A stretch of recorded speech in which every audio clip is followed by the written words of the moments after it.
In this video, I'm going to show you how to add hashtags on your Instagram post.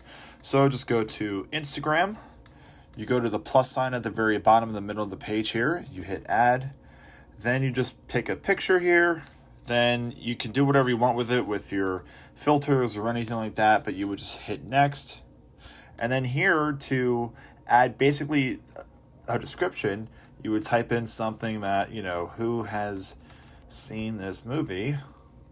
But to add actual hashtags, you would have to go in and hit the hashtag and then just kind of put anything that you want. So I'm going to write inside out. And then all of these different options come up. And then once you post a picture, they'll come up a different color in your actual post.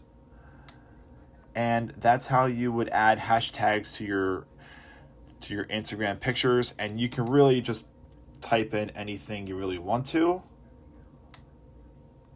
I'll write down another one here, Pixar, and then all of these different options, all these different hashtags come up and you can just go ahead and pick, and then you would hit OK just from that point. And then here you would see the post, you would see the description, you would see the hashtags, and then you would just hit share. So make sure you like and subscribe for some more easy Instagram videos on how to add hashtags and other features to your post.